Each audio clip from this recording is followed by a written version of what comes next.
Subscribe करें हमारे channel को और रेगुलर अपडेट पाने के लिए बेल आइकन को प्रेस करना ना भूलें।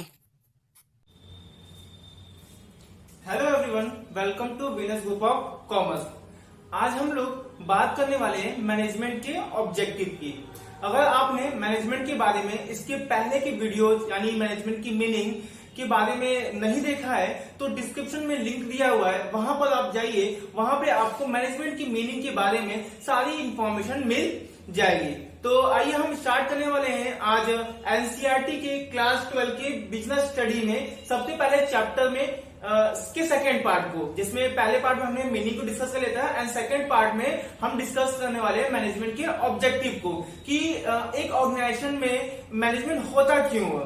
तो अगर हम डिवाइड करें मैनेजमेंट के ऑब्जेक्टिव को तो सिंपली 3 टाइप में डिवाइड कर सकते हैं, जिसमें पहला आता है ऑर्गेनाइजेशनल ऑब्जेक्टिव, सेकेंड है आपका पर्सनल ऑब्जेक्टिव एंड थर्ड है आपका सोशल ऑब्जेक्टिव। कहीं भी अगर मैनेजमेंट किया जाता है किसी भी ऑर्गेनाइजेशन में, किसी भी कंपनी में, किसी भी संस्था में ऑर्गेनाइजेशन मैनेजमेंट किया जाता है तो वो इन्हीं 3 ऑब्जेक्टिव को अचीव करने के लिए ही मैनेजमेंट होता है। सबसे पहले इसमें हम बात करते हैं ऑर्गेनाइजेशनल ऑब्जेक्टिव। ऑर्गेनाइजेशनल ऑब्जेक्टिव मतलब क्या है कि एक ऑर्गेनाइजेशन, एक कंपनी जब भी स्टैब्लिश होती है तो वो कुछ ना कुछ उसके पर्सनल ऑब्जेक्टिव होते हैं। उस कंपनी का कुछ ना कुछ उद्देश्य होता है। उस उद्देश्य की, उस निर्धारित लक्ष्य को प्राप्त करने के लिए ही वो कंपनी स्टैब्लिश होती है।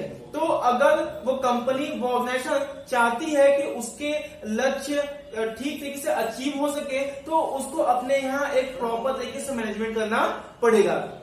नॉर्मली अगर हम बात करें तो एक ऑर्गेनाइजेशन का 3 ऑब्जेक्टिव होता है, जिसमें पहला आ जाता है सर्वाइवल, सेकंड होता है प्रॉफिट एंड थर्ड होता है ग्रोथ। सर्वाइवल की बात क्या होती है? सर्वाइवल मतलब क्या है कि हर एक ऑर्गेनाइजेशन एटलीस्ट ऐसा चाहती है कि वो मार्केट में बनी रहे लॉन्ग टर्म तक, यानी ज्यादा समय तक वो मार्केट में अपनी सुविधाओं को प्रदान कर सके। और ये किसी भी ऑर्गेनाइजेशन का सबसे पहला ऑब्जेक्टिव होता है सर्वाइवल, यानी मार्केट में बने रहना। सेकेंड बात है प्रॉफिट। एक ऑर्गेनाइजेशन बिना प्रॉफिट के अच्छा रन नहीं हो पाएगी, क्योंकि एक ऑर्गेनाइजेशन स्टैब्लिश क्यों हो रही है? प्रॉफिट अर्न करने के लिए हो रही है। तो इसका सेकंड ऑब्जेक्टिव में आता है प्रॉफिट अर्न करना एंड देन थर्ड है ग्रोथ।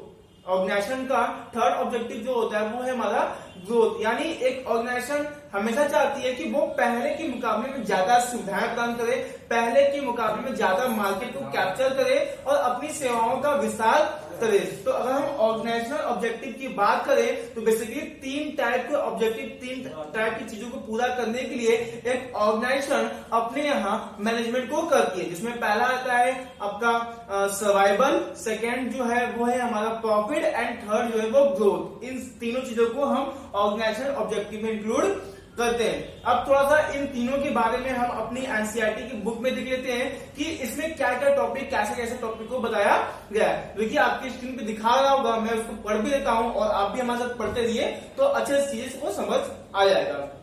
देखिएगा ऑर्गेनाइजेशनल ऑब्जेक्टिव में दिया हुआ है management is responsible for setting and achieving objectives for the organisation. It has to achieve a variety of objectives in all areas considering the interest of all stakeholders including shareholders, employee, customer and government. यानी एक organisation जो होती है उसके कई सारे objective को achieve करने के लिए वो स्टैब्लिश होती है और जो भी उसके ऑब्जेक्टिव होते हैं वो stock holder, share holder plus customer, employ, इन सब के प्रति कुछ न कुछ ऑब्जेक्टिव होते हैं। Then after, the main objective of any organization should be utilize human and material resource to the maximum possible advantage. That is to fulfill the economic activity objective of a business. यानी किसी भी organisation का जो main objective होता है वो क्या होता है कि अपने ह्यूमन रिसोर्स प्लस जो उसकी फिजिकल रिसोर्स, जो रॉ मटेरियल है, उनको प्रॉपर तरीके से वो यूटिलाइज कर ले। अगर हम बेसिकली इन तीनों को देख सकते हैं तो these are 3 survival, profit and growth, यानी वही 3 बात हुई, सर्वाइवल की, प्रॉफिट की एंड ग्रोथ की। सर्वाइवल में क्या दिया है? The basic objective of any business is survival. Management must strive to ensure the survival of the organization. In order to survive, an organization must earn enough revenue to cover cost, यानी एक organisation survive कब कर पाएगी, जब उसके सारे जो cost है, जितने भी उसने खर्चा किया, वो सारे कॉस्ट उसके रिकवर हो पाए। तो एक मैनेजमेंट जो है उसका पहला ऑब्जेक्टिव यही है कि अपनी कंपनी को मार्केट में सर्वाइव करने लायक बनाना। देन सेकंड बात बोली गई है प्रॉफिट की, mere survival is not enough for business, management has to ensure that the organisation make a profit. Profit provide a vital incentive for the continued success operation of the enterprise. Profit is essential for covering cost and risks of the business. यानी वही बात बोली गई है कि एक company जो है वो केवल सर्वाइवल से ही नहीं चलती है, क्योंकि सर्वाइवल तो ठीक है, लेकिन उसके साथ साथ कंपनी को कुछ प्रॉफिट भी होना चाहिए। प्रॉफिट होगा तभी तो वो अपने एम्प्लॉय को और अपने स्टॉक होल्डर को सारे तरह कुछ इंटरेस्ट, कुछ बेनिफिट उनको प्रोवाइड कर पाएंगे। तो सर्वाइवल तो ठीक है, लेकिन इसके साथ साथ कंपनी को कुछ प्रॉफिट भी अर्न होना चाहिए, और ये मैनेजमेंट के ऑर्गेनाइजेशन ऑब्जेक्टिव में सेकेंड टॉपिक हुआ। देन थर्ड आता है हमारा ग्रोथ की बात, कि a business need to add to its prospectus in long run. For this it is important for the business to grow. यानी एक ऑर्गेनाइजेशन हम समझ जाती है कि वो पहले के मुकाबले में ज्यादा सुविधाओं को प्रदान करे या ज्यादा ग्रोथ करे। To remain in the industry, management must exploit fully the growth potential of the organization. Growth of a business can be measured in terms of sales volume increase, in the number of employees, the number of product, or the increase in capital investment. There can be other indicator of growth. यानी एक company के जो indicator होते हैं growth की, एक company कितना grow कर रही है इसको कैसे मेजर करेंगे, तो ये हो सकता है कि वो कितनी प्रोडक्ट को बना रहा है इससे मेजर कर ले, या वो कितनी सर्विसेज प्रोवाइड कर रहा है, या उसके यहाँ कितना ज्यादा कैपिटल इन्वेस्टेड है, या फिर इसके यहाँ कितने ज्यादा एम्प्लॉय काम कर रहे हैं। तो इन सब के बेसिस पे हम ये पता लगाते हैं, ये नापते हैं कि वो कंपनी में ग्रोथ हो रहा है या नहीं हो रहा है। तो सिंपली हमने ऑर्गेनाइजेशन ऑब्जेक्टिव में 3 टॉपिक को पढ़ा, जिसमें पहला था आपका सर्वाइवल, सेकंड जो था वो था हमारा प्रॉफिट, एंड थर्ड जो है वो था हमारा ग्रोथ। देन हम लोग आगे बात करते हैं सोशल ऑब्जेक्टिव की। इसकी बात करेंगे सोशल ऑब्जेक्टिव की, क्योंकि आप जानते हो कि हर एक ऑर्गेनाइजेशन जो है, हर एक कंपनी वो आपके सोसाइटी का ही पार्ट होती है, आपकी सोसाइटी का ही पार्ट होती है, उनसे ही रॉ मटेरियल लेती है और उनको ही सर्विसेज प्रोवाइड करने का काम करती है। तो एक कंपनी का एक ऑब्जेक्टिव ये भी होता है कि वो सोसाइटी के टुवर्ड, यानी अपनी सोसाइटी के लिए कुछ काम करो, अपने सोसाइटी के लिए कुछ काम करें। और ये कैसे काम कर सकती है कि उनको एक अच्छे क्वालिटी का प्रोडक्ट बना के दे दे, प्लस उनसे एक रीजनेबल प्राइस वसूल करे, क्योंकि वो प्रोडक्ट तो बेच रही है, उनको सोसाइटी को प्रोडक्ट उनकी नीड के अकॉर्डिंग प्रोवाइड कर रही है, लेकिन एक रीजनेबल प्राइस देना, यानी कम से कम दाम पे उसको देना, ये इसके सोशल ऑब्जेक्टिव में आ गया। और क्या सकता है कि सोसाइटी के लिए एक प्रॉपर इन्वायरमेंट प्रोवाइड करना, वहां पे पॉल्यूशन जो है वो ना करना, प्लस सोसाइटी के लिए कुछ एडिशनल फैसिलिटी, चाहे वो मेडिकल की फैसिलिटी होती है, चाहे वो आपका हॉस्पिटल की फैसिलिटी और स्कूल की फैसिलिटी, ये सारी फैसिलिटी उनको प्रोवाइड करवा सकती है। तो ये सारी जो चीजें हैं वो हमारे सोशल ऑब्जेक्टिव में आती है।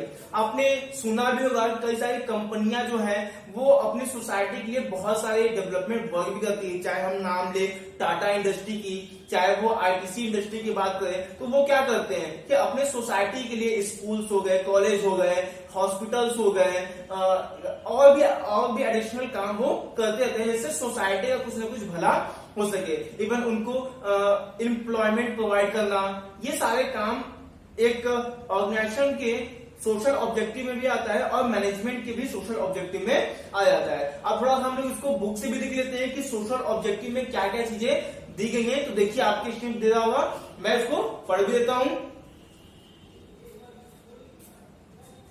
ठीक है, इट इन्वॉल्व्स, सोशल ऑब्जेक्टिव में it involves the creation of benefit for the society, यानी सोसाइटी के लिए बेनिफिट का क्रिएशन जो है वो उसमें इंक्लूड होता है।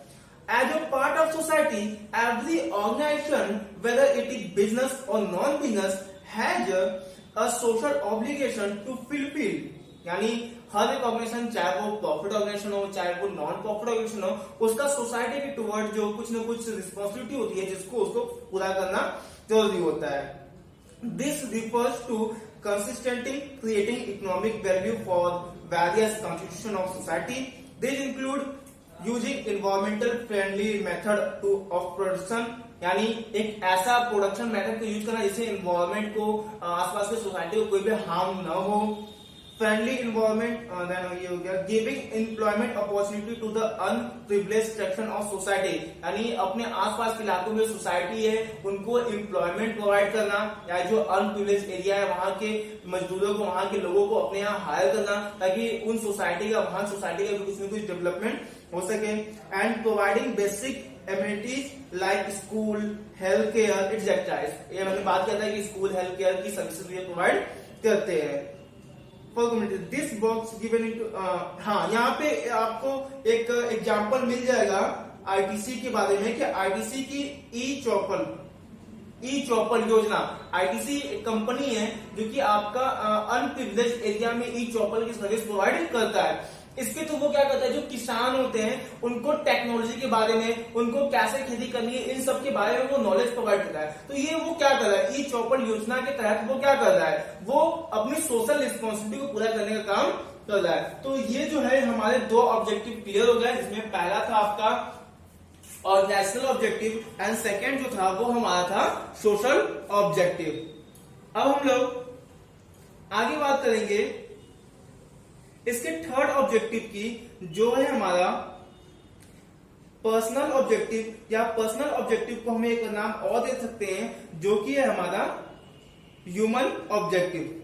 अब ह्यूमन ऑब्जेक्टिव में क्या होता है, क्योंकि एक ऑर्गेनाइजेशन में जो एम्प्लॉय है वो अपने कुछ न कुछ ऑब्जेक्टिव को, पर्सनल ऑब्जेक्टिव को पूरा करने के लिए आते हैं। हर एक एम्प्लॉय क्या चाहता है कि भैया उसको एक अच्छा सैलरी पैकेज मिले, उसको अपने सोसाइटी में एक रिकॉग्निशन मिले, उसको लोग पहचाने, उसकी तारीफ करें। तो ये सारे हर एक ह्यूमन का एक ऑब्जेक्टिव होता है, उसका पर्सनल ऑब्जेक्टिव है। तो मैनेजमेंट क्या जाता है कि भैया मैनेजमेंट क्या जाता है, पहले तो उसका खुद का ऑब्जेक्टिव पूरा, यानी ऑर्गेनाइजेशनल ऑब्जेक्टिव पूरा हो, फिर सेकंड वो देखता है कि हमारा सोसाइटी है उसके ऑब्जेक्टिव को पूरा करने का वो काम करता है, एंड देन थर्ड में पर्सनल या ह्यूमन ऑब्जेक्टिव, यानी वहां के जो एम्प्लॉय काम कर रहे हैं उनके ऑब्जेक्टिव को भी फुलफिल करने का वो काम करता है। उनको अच्छा वर्किंग इन्वायरमेंट प्रोवाइड करके, उनको अच्छा सैलरी इंटेंसिव प्रोवाइड करके। तो ये सारे जो है वो एक मैनेजमेंट के ह्यूमन या पर्सनल ऑब्जेक्टिव में आते हैं। देखिए आप किसी भी इसको बुक से भी पढ़ लेते हैं, क्या क्या चीजें इसमें टॉपिक दिया हुआ है, इसको भी फटाक से क्लियर कर लेते हैं। तो पढ़ते हैं इसको।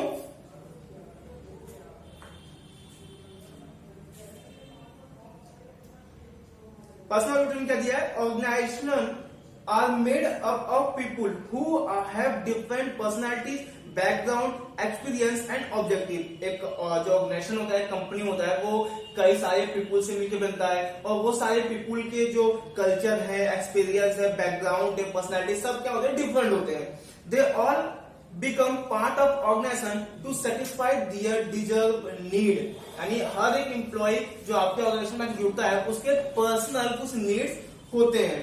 This vary from financial need such as competitive salary and perks, social need such as peer recognition and higher level needs such as personal growth and development। यानी हमने बताया था पहले डिस्कस किए थे कि हर एम्प्लॉय है उसका कुछ याद हो सकता है, उसकी कुछ पर्सनल नीड्स हो, सॉरी फाइनेंशियल नीड्स हो, यानी कि उसको कुछ न कुछ सैलरी चाहिए, कुछ न कुछ रिकॉग्निशन चाहिए, या फिर हो सकता है कि उसके अदर कुछ भी नीड्स हो सकते हैं। तो मैनेजमेंट क्या करता है, management has to reconcile personal goals with organisation objective for harmony in the organisation. यानी मैनेजमेंट क्या करता है कि आपके ऑर्गेनाइजेशन के साथ साथ और कंपनी के ऑब्जेक्टिव के साथ साथ जो ह्यूमन ऑब्जेक्टिव, जो पर्सनल ऑब्जेक्टिव होते हैं उनको फुलफिल कराने का काम भी करती है। तो ओवरऑल अगर इस ऑब्जेक्टिव को हम थोड़ा सा समराइज करें तो हम बोल सकते हैं कि एक मैनेजमेंट का ऑब्जेक्टिव को हम तीन भागों में डिवाइड करके समझ सकते हैं, जिसमें कि पहला आता है ऑर्गेनाइजेशनल ऑब्जेक्टिव, सेकंड आता है सोशल ऑब्जेक्टिव एंड थर्ड आता है पर्सनल ऑब्जेक्टिव। पहले वाले में बात की गई कि कंपनी के लिए क्या ऑब्जेक्टिव होता है, सेकंड वाले में सोसाइटी के लिए, एंड थर्ड वाले में ह्यूमन यानी वहां के एम्प्लॉय के लिए क्या क्या ऑब्जेक्टिव होता है। तो आज के लिए इतना ही। Have a nice day. Subscribe करें हमारे चैनल को और रेगुलर अपडेट पाने के लिए बेल आइकन को प्रेस करना ना भूलें।